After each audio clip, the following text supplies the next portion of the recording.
প্রাণঘাতী ক্যান্সারে আক্রান্ত ক্ষমতাচ্যুত প্রধানমন্ত্রী শেখ হাসিনা। এমত অবস্থায় তার নেই কোনো রাজনৈতিক আকাঙ্ক্ষা। যতদিন বেঁচে থাকবেন রাজনীতি ছেড়ে পরকালের পাথেয় জোগাড় করতে চান তিনি। শেখ হাসিনার স্বাক্ষর করা এমনই একটি বিবৃতি সামাজিক মাধ্যমে ঘুরছে। ভারতে এই মুহূর্তে ক্যান্সারে আক্রান্ত হয়ে গেছেন শেখ হাসিনা এবং ভারত সরকার খুবই গোপনে বিশেষ টিম দ্বারা শেখ হাসিনার ক্যান্সারের চিকিৎসা করছেন। আর বোনের এই অন্তিম সময়ে তাকে ছেড়ে যেতে চাইছেন না শেখ রেহানা। সাধারণ শিক্ষার্থী ইসলামী ছাত্র শিবির বৈষম্য বিরোধী ছাত্র আন্দোলনের জন্য একটা সুখবর হচ্ছে, তাদের শেষ চেষ্টাও ব্যর্থ হতে যাচ্ছে। শেষ চেষ্টা, কোনো কাজ হচ্ছে না। আমি মনে করি বাংলাদেশের প্রত্যেকটি সিটি কর্পোরেশন, প্রত্যেকটি অফিস আদালত এবং সংসদে আমি যদি কোনোদিন সুযোগ পাই, তাহলে এই ডাস্টবিন সমগ্র জায়গায় আপনার অফিস আদালতে বাধ্যতামূলক করা উচিত। আর আমি আজকে এই স্বাস্থ্য উপদেষ্টার পদত্যাগ দাবি করছি। এই বৃদ্ধ মহিলা দিয়ে কাজ হবে না। এখানে একজন তরুণ ডাক্তার পিনাকি ভট্টাচার্য এখনো বেঁচে আছে ফ্রান্সে, তরুণ বয়সে। এই ডাক্তার পিনাকি ভট্টাচার্যকে নিয়ে যদি আমরা স্বাস্থ্য উপদেষ্টা করি, তাহলে বাংলাদেশ একটি সোনার বাংলাদেশ হবে বলে থাকার কথা ক্লাসে, অথচ মাঠে ব্যস্ত আওয়ামী লীগের লিফলেট বিতরণে। যে কর্মকর্তার ক্লাসে ব্যস্ত থাকার কথা, তিনি লিফলেট বিতরণ করছেন। মানে সম্ভবত এদের একটু হুশ জ্ঞান একটু কম, মনে করছে যে এখন বোধহয় আওয়ামী লীগ ক্ষমতায় আছে। আজ কয়েকটি পরামর্শ থাকবে আমার পক্ষ থেকে নতুন রাজনৈতিক সংগঠন যারা প্রতিষ্ঠা করতে চান, বাংলাদেশের আগামী রাজনীতিতে তারা টিকে থাকতে চাইলে এই রাজনৈতিক দলগুলোকে উদ্দেশ্য করে আমার কয়েকটি পরামর্শ থাকবে। যদি ভারতের আধিপত্যবাদ, রয়ের আধিপত্যবাদ, গোলামি, যে দিল্লির দাসত্ব, দিল্লির আধিপত্যবাদ, দিল্লির সম্প্রসারণবাদ থেকে আমরা মুক্তি চাই, তাহলে পরে লুকনো ফাটা, দুই বেগম, দুইটা পার্টি, আওয়ামী লীগ, বিএনপি, এইগুলাকে আপনারা কবর দেন। This is the problem, this are the problem, দুইটা ব্যাগেজ। দর্শক, দেশ পড়বার দূরে কিংবা কাছে যারা এই মুহূর্তে দেখছেন, আশা করি সবাই ভালোই আছেন। এই মুহূর্তে পাওয়া খুবই গুরুত্বপূর্ণ একটি সংবাদ আপনারা দেখতে চলেছেন। বলতে পারেন এই বছরের সব থেকে গুরুত্বপূর্ণ ভিডিও এইটা। দর্শক, এবার কপাল পড়তে চলেছে আওয়ামী লীগের। একটি খবরের মাধ্যমে জানা গিয়েছে শেখ হাসিনা ক্যান্সার রোগে আক্রান্ত হয়েছে। তিনি জানিয়েছেন বাকি জীবনটা তিনি আর নির্বাচন করতে চান না, তিনি আল্লাহ তাআলা ইবাদত বন্দেগী করে কাটাতে চান। তো দর্শক, চলুন আমরা দেখে আসি যে সত্যি সত্যিই কি শেখ হাসিনার ক্যান্সার হয়েছে নাকি এটা গুজব ছড়িয়েছে। এই ভিডিওর মাধ্যমে আপনারা সম্পূর্ণই দেখতে পারবেন। যদি শেখ হাসিনার ক্যান্সার রোগ হয়ে থাকে তাহলে কি হবে এইটার আপনার অবশ্যই কমেন্টে জানিয়ে যাবেন। আর চ্যানেলটিকে অবশ্যই সাবস্ক্রাইব করে রাখবেন। আর যারা সাবস্ক্রাইব করে গেছেন তাদেরকে ধন্যবাদ জানাই। প্রাণঘাতী ক্যান্সারে আক্রান্ত ক্ষমতাচ্যুত প্রধানমন্ত্রী শেখ হাসিনা। এমত অবস্থায় তার নেই কোনো রাজনৈতিক আকাঙ্ক্ষা। যতদিন বেঁচে থাকবেন রাজনীতি ছেড়ে পরকালের পাথেয় জোগাড় করতে চান তিনি।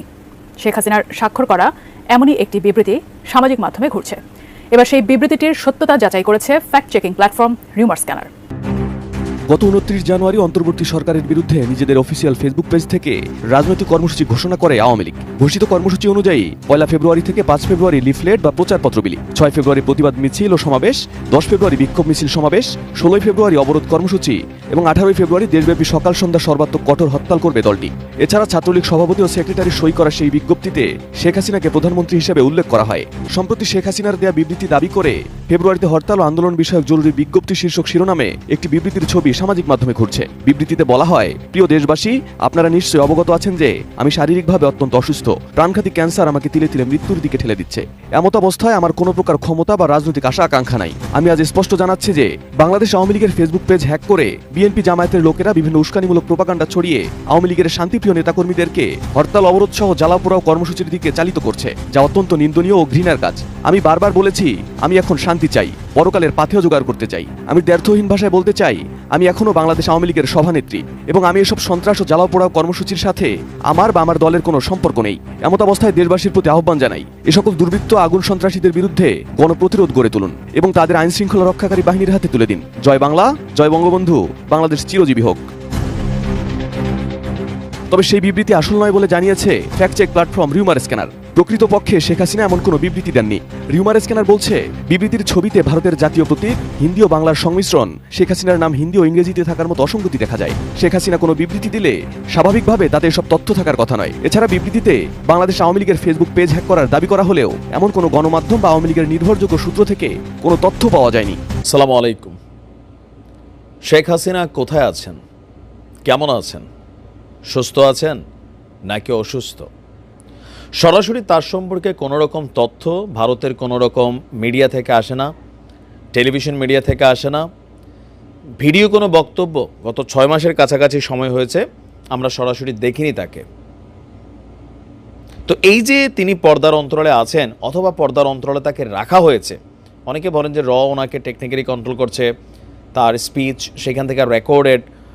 তিনি আপনার সর্বশেষ যুক্তরাজ্যে একটা প্রোগ্রামে বক্তব্য দিচ্ছিলেন, সেখানেও তিনি অডিও কলে আসছেন। তো নানান রিউমার আছে। এর মাঝখানে একটা গত 2 দিন যাবৎ খুবই ভাইরাল একটা নিউজ তৈরি হচ্ছে যে ভারতে এই মুহূর্তে ক্যান্সারে আক্রান্ত হয়ে গেছেন শেখ হাসিনা, এবং ভারত সরকার খুবই গোপনে বিশেষ টিম দ্বারা শেখ হাসিনার ক্যান্সারের চিকিৎসা করছেন। আর বোনের এই অন্তিম সময়ে তাকে ছেড়ে যেতে চাইছেন না শেখ রেহানা, সেখানেই তিনি আছেন। এখন এই যে খবরটার সত্য মিথ্যা নিয়ে যে ন্যারেটিভ তৈরি হয়েছে, এটা যখন সোশ্যাল মিডিয়া প্ল্যাটফর্মে আসছে, আওয়ামী লীগের অনেক নেতাকর্মী হতাশাগ্রস্ত হচ্ছেন যে সত্যি সত্যি কি তিনি ক্যান্সারে আক্রান্ত কিনা। এর আগে একবার একটা গুজব ছড়াইছিল, জামাতের একজন ইউটিউবার তিনি বলছিলেন শেখ হাসিনা যুক্তরাজ্যে গোপনে ক্যান্সারের চিকিৎসা করছে। তো ওইখান থেকে আবার এটা অনেকের কাছে প্লাস মাইনাস হচ্ছে। তো আসুন দেখি মূল ঘটনা কি। যে প্রাণঘাতী ক্যান্সারে আক্রান্ত ক্ষমতাচ্যুত প্রধানমন্ত্রী শেখ হাসিনা, আর এই অবস্থায় তার রাজনৈতিক কোনো আশা আকাঙ্ক্ষা নেই। যতদিন বেঁচে থাকবেন রাজনীতি ছেড়ে পরকালের পাথেয় জোগাড় করতে চান তিনি। শেখ হাসিনার স্বাক্ষর করা এমন একটা বিবৃতি সামাজিক যোগাযোগ মাধ্যমে ঘুরছে।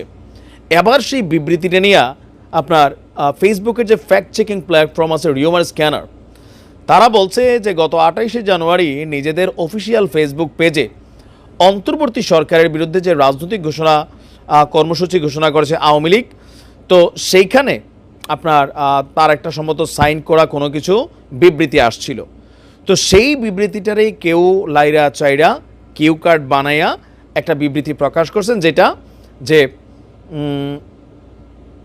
তিনি ক্যান্সারে আক্রান্ত, এটা তিনি স্বেচ্ছায় স্বীকারোক্তি দিয়েছেন। বেসিক্যালি এটা হচ্ছে আপনার একটা গুজব। তো চিঠিটা কী ছিল পুরা? প্রিয় দেশবাসী, আপনারা নিশ্চয়ই অবগত আছেন যে আমি শারীরিকভাবে অত্যন্ত অসুস্থ, প্রাণঘাতী ক্যান্সার আমাকে তিলে তিলে মৃত্যুর দিকে ঠেলে দিচ্ছে। এমত অবস্থায় আমার কোনো প্রকার ক্ষমতা বা রাজনৈতিক উচ্চাভিলাষ নাই। আমি আজ স্পষ্ট জানাচ্ছি যে আওয়ামী লীগের ফেসবুক পেজ হ্যাক করে বিএনপি জামাতের লোকেরা বিভিন্ন উস্কানিমূলক প্রপাগান্ডা ছড়িয়ে আওয়ামী লীগের নেতাকর্মীদের হরতাল, অবরোধ, জ্বালাও পোড়াও কর্মসূচির দিকে চালিত করছে, যা নিন্দনীয় এবং ঘৃণার। আমি বারবার বলছি, শান্তি চাই, পরকালের পাথেয় জোগাড় করতে চাই। দ্ব্যর্থহীন ভাষায় বলতে চাই, আমি এখনও আওয়ামী লীগের সভানেত্রী, এবং এইসব সন্ত্রাস, জ্বালাও পোড়াও কর্মসূচি এগুলোর সাথে আমার সম্পর্ক নেই। এমত অবস্থায় দেশবাসীর প্রতি আহ্বান, এই দুর্বৃত্ত আগুন সন্ত্রাসীদের বিরুদ্ধে গণপ্রতিরোধ তুলুন এবং আইনশৃঙ্খলা রক্ষা বাহিনীর হাতে তুলে দিন। জয় বাংলা, জয় বঙ্গবন্ধু। তো রিউমার স্ক্যানার বলছে যে এই বিবৃতিটা আসলে আসল নয়। বেসিক্যালি তিনি এমন কোনো বিবৃতি দেন নাই, আর আওয়ামী লীগের অফিসিয়াল ফেসবুক পেজ পর্যবেক্ষণ করে এই ধরনের চিঠির অস্তিত্ব খুঁজে পাওয়া যায়নি। পরবর্তীতে আপনার এখানে জাতীয় প্রতীক, হিন্দি বাংলা সংমিশ্রণ, শেখ হাসিনার নাম হিন্দি এবং ইংরেজিতে থাকার মতো নয়। এই চিঠিতে বেশ কিছু অসঙ্গতি দেখা যায়, যেটা আপনার থাকার কথা নয়। এছাড়া আওয়ামী লীগের ফেসবুক পেজ হ্যাক করা হয়েছে এমন কোনো তথ্য আওয়ামী লীগ বলেনি। আর দিন শেষে এই যে গুজববাজ সব দলে আছে, এক একজনের মতন গুজব ছড়ান, যে যারে গুজব ছড়ায় আসলে শান্তি পায়, ওই অবস্থা আর কি। তো আওয়ামী লীগের নেতাকর্মীরা অনেকেই যারা হতাশাগ্রস্ত হয়েছেন যে তিনি মারা যাবেন, আবার অনেকে খুশি হয়েছেন যে ঠিক আছে পৃথিবী আওয়ামী লীগ মুক্ত হচ্ছে। বিষয়টা এরকম না, সুস্থ আছেন, আর এই বয়সে বার্ধক্যজনিত অসুস্থতা সামান্য থাকতেই পারে, সবারই আছে। তার মানে এই খবরগুলা গুজব। ভালো থাকুন। শফিকুল আলম ডাস্টবিনে এটা ফেলে শফিকুল আলম সাহেবের যতটুকু সম্মান আগে ছিল তার 1000 গুণ বেশি তিনি এখন বৃদ্ধি করেছেন। কারণ জনগণ এই দেশে এখন আর কোনো দালাল শ্রেণীর মানুষ দেখতে চায় না। জনগণ দেখতে চায় পিওর, ভালো, যারা সত্যিকার সৎ নাগরিক, তাদেরকে দেখতে চায়। আজকের সে কারণে বলছি, এই জুলাই বিপ্লবের বিরোধিতাকারী যারা ছিল তাদের হৃদয়ে এখন কষ্ট লাগে শেখ হাসিনাকে এরকম ডাস্টবিন বানিয়ে রাখলে। আমি মনে করি বাংলাদেশের প্রত্যেকটি সিটি কর্পোরেশন, প্রত্যেকটি অফিস, আদালত এবং সংসদে আমি যদি কোনোদিন সুযোগ পাই, তাহলে এই ডাস্টবিন সমগ্র জায়গায় আপনার অফিস আদালতে বাধ্যতামূলক করা উচিত। কারণ তিনি এখন আর বাংলাদেশের কোনো পার্ট না। শেখ হাসিনা এখন দিল্লির পার্ট। ওই দেশে বসে বসে ইস্তেগফার করছেন। তিনি তার ওই দেশের নাগরিক বটে, এখন সে আর আমাদের কেউ না। তার পাসপোর্টও এই দেশের নাই, তাকে এই দেশ থেকে বহিষ্কার করা হয়েছে। তার মতো নাগরিককে বাংলাদেশে বিন্দুমাত্র যারা সিম্পিতি দেখাবে, তারা এদেশের মানুষের সাথে বিশ্বাসঘাতকতা করা ছাড়া আর কিছুই নয়। অতএব সাবধান হয়ে যান। বাংলাদেশের মানুষের উচিত হচ্ছে এখন এই শেখ হাসিনার সকল অপকর্ম যা যা করেছে সবগুলো জাতির সামনে প্রকাশ করা এবং জাতিকে উদ্বুদ্ধ করা এই একটা ইস্যুতে national unity about Sheikh Hasina, যে আমরা শেখ হাসিনাতে আর কোনোদিন শেখ হাসিনাকে ঐক্যবদ্ধভাবে আমরা প্রতিরোধ করব, শেখ হাসিনাকে দেশে ফিরতে দিব না, আমাদের সেই শপথ অব্যাহত রাখতে হবে। এই থুথু নিক্ষেপ করতে হবে প্রত্যেকটি জায়গায়, প্রত্যেকটি পাড়া মহল্লায়। যদি ভারতের আধিপত্যবাদ, রয়ের আধিপত্যবাদ, গোলামি, যে দিল্লির দাসত্ব, দিল্লির আধিপত্যবাদ, দিল্লির সম্প্রসারণবাদ থেকে আমরা মুক্তি চাই, তাহলে পরে লুকনো ফাটা, দুই বেগম, দুইটা পার্টি, আওয়ামী লীগ, বিএনপি, এইগুলাকে আপনারা কবর দেন। This is the problem, this are the problem. দুইটা ব্যাগেজ, লাইবিলিটি, বিএনপি, আওয়ামী লীগ, এইখানে তারা রয়ের এজেন্টরা, এইখানে দিল্লির এজেন্টরা, Delhi as a whole, as a totality, এইটি তাদের অ্যাসেট, এইটি তাদের সম্পদ, এইটি তাদের ব্যাগেজ, এইটি তাদের হাব, এইটি তাদের ঘাঁটি, এইখানে তারা ব্যাগেজ করে, প্যাকেজ করে, এইটাই তাদের একমাত্র নির্ভরতার জায়গা। দুই বেগম, দুই ডাইনাস্টি, দুই পার্টি, দুইটা পারিবারিক দল এদেরকে পুঁজি করে, এদেরকে ক্যাশ করে খাচ্ছে র এবং ইন্ডিয়া। যদি মুক্তি চান, লুক নো ফার্দার, কোনো টেনশন করবে না, নো টেনশন। 1 মিনিটের ব্যাপার, 1 সেকেন্ডের ব্যাপার, 1 সেকেন্ডের সিদ্ধান্ত, 1 সেকেন্ডের মধ্যে আপনার সলিউশন, 1 ঘন্টায় আপনার সিদ্ধান্ত পরিষ্কার, আপনার লিবারেশন, আপনার মুক্তি, আপনার final freedom, the freedom that is 100% guarantee, 1 ঘন্টার মধ্যে গ্যারান্টি। আমি আপনাকে গ্যারান্টি দিচ্ছি, দিল্লির দাসত্ববাদ, সম্প্রসারণবাদ, আধিপত্যবাদ, একনায়কত্ববাদ থেকে যদি আপনি মুক্তি চান, এই দুই বেগমের ঘাঁটি, বিএনপি, আওয়ামী লীগ, এই ঘাঁটি, এই হাব, রয়ের এজেন্টদের হাব, এদেরকে আপনারা নিখোঁজ করে দেন। এরা totally dependent on India for everything. দুই বেগম, অযোগ্য অপদার্থ দুই বেগম, দুই অপদার্থ পার্টি, দুই অযোগ্য পার্টি, দুই রাজনীতিবিহীন পারিবারিক দুই party. They are not worth anything, they are not a party, they are just a baggage, a liability. ইন্ডিয়ার দালাল গোলাম, তারা গোলামি করে, তারা দাসত্ব করে, তাদের হুকুম মেনে চলে, তারা যা চায় তারা করতে বাধ্য। দিল্লি যা চায় দুই বেগম বাধ্য, দিল্লি যে ডিমান্ড করে দুই বেগম বাধ্য। তারা এত অন্যায় করেছে 34 বছরে, দুই বেগম মিলে এত ক্রাইম, এত অবৈধ চুক্তি, এত আপনার জনগণের বিরুদ্ধে গিয়ে দেশদ্রোহিতা করেছে।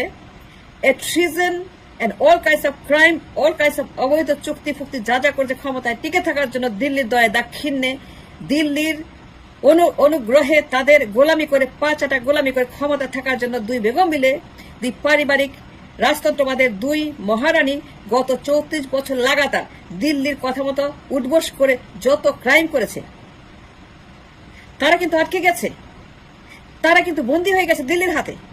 তারা চাইলেও পারবে না দিল্লির হাত থেকে মুক্ত হতে। They have no way out of দিল্লির দাসত্ববাদ, সম্প্রসারণবাদ। They have no way to get a freedom out of the hands of দিল্লির দাসত্ব সম্প্রসারণবাদ। রয়্যাল এজেন্টরা তাদেরকে ঘিরে ফেলেছে, তাদের পেরোলের প্রত্যেকটা নেতাকর্মীকে পেরোলে তারা বাধ্য করেছে এবং তারা এমনভাবে পেরোলে ঢুকিয়েছে, এই পল্টনকে, এই 32 নম্বরকে, গোপালগঞ্জকে, এই লন্ডনকে এমনভাবে পেরোলে তারা বন্দি করেছে, যদি তারা চায় এখান থেকে বের হতে তাদের কোনো রকম ওয়ে আউট নাই। সব দরজা বন্ধ, সব জানলা বন্ধ, সব কাপাট বন্ধ, সমস্ত দরজা সবকিছু তারা শাটডাউন করে চাবি নিয়ে গেছে। কারণ যে সকল দুর্বল জায়গাগুলো তারা আঘাত করবে, দুর্বল জায়গাতে তারা আঘাত করার জন্য প্রস্তুত হয়ে আছে। দুর্বলতা যেগুলো তারা সমস্ত তারা ভিডিও, অডিও, তথ্য প্রমাণ, চুক্তি ফুক্তি, যত রকমের দলিল দস্তাবেজ যা যা তাদের কাছে আছে।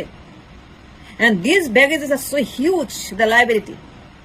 দিল্লির হাত থেকে মুক্তি পাওয়ার একটাই মাত্র উপায়। দিল্লিকে দলিতে কোনো লাভ হবে?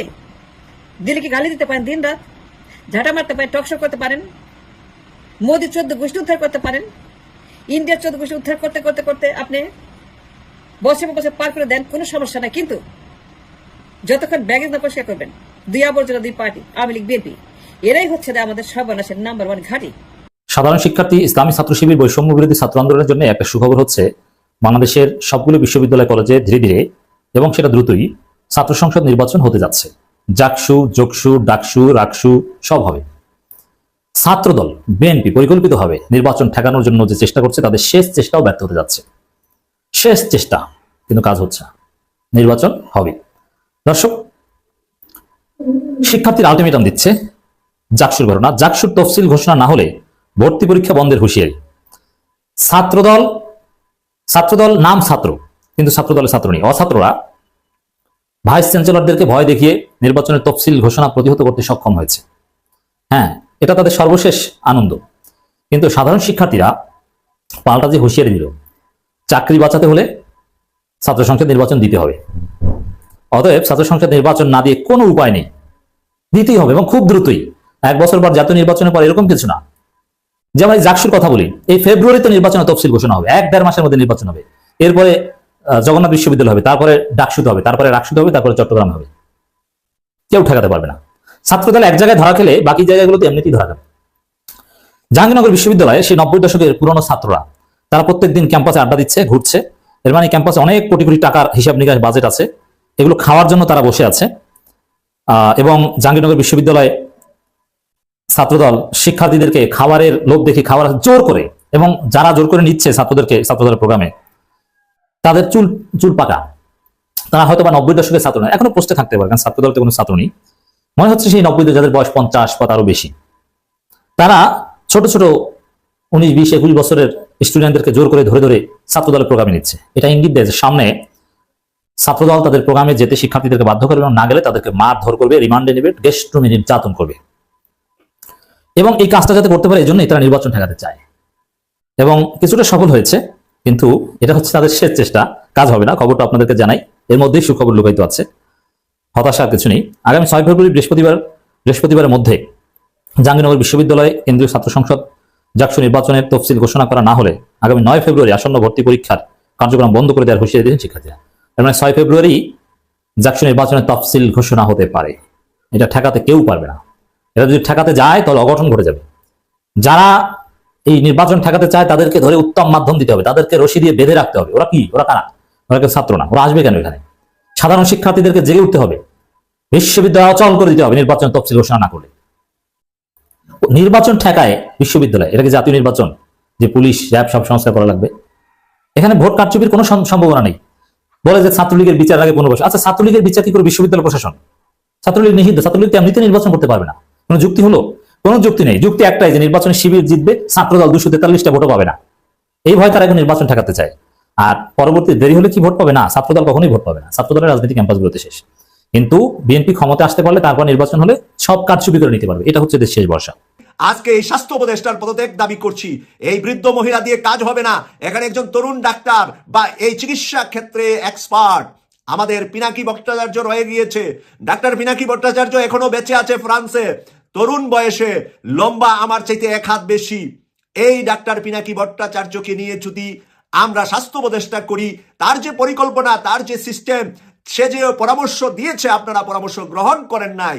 আমি মনে করি পিনাকি ভট্টাচার্যকে যদি আমরা সবাই মিলে তাকে যদি ভালোবেসে আমাদের বাংলাদেশকে গড়ার জন্য আহত নিহতদের সুচিকিৎসা, আহত যারা বেঁচে আছে, নিহতরা তো দুনিয়া থেকে চলে গিয়েছে, সেই মন্ত্রণালয়ের সেই দায়িত্বটা দিতে পারি, তাহলে বাংলাদেশ একটি সোনার বাংলাদেশ হবে বলে আমি প্রত্যাশা করছি।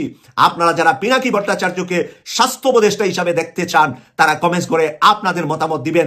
আমি আমার মতামত পেশ করলাম। স্বাস্থ্য উপদেষ্টার জন্য একেবারে সবার প্রিয় পছন্দের হবে ডাক্তার পিনাকি ভট্টাচার্য। আর স্বরাষ্ট্রমন্ত্রী হিসাবে এই লেভেন্ডিস বয়স্ক স্বরাষ্ট্রমন্ত্রীকে বাদ দিয়ে আমাদের সাংবাদিক ইলিয়াস হোসেনকে স্বরাষ্ট্রমন্ত্রীর দায়িত্ব দিলে আওয়ামী লীগের কোনো কুলাঙ্গার বাংলাদেশ থেকে ভারতে পালাতে পারবে না। এখনো শত শত নয়, হাজার হাজার খুনি লুকিয়ে আছে বাংলাদেশের ভিতরে। সেই খুনিদেরকে বের করার জন্য স্বরাষ্ট্রমন্ত্রী হিসাবে সাংবাদিক ইলিয়াস হোসেনের নাম বলছি, স্বাস্থ্য মন্ত্রী হিসাবে ডাক্তার পিনাকি ভট্টাচার্যের নাম বলছি। তারা যেখানে যাবে সেখানে আমি মনে করি অন্ধকার আলোকিত হবে।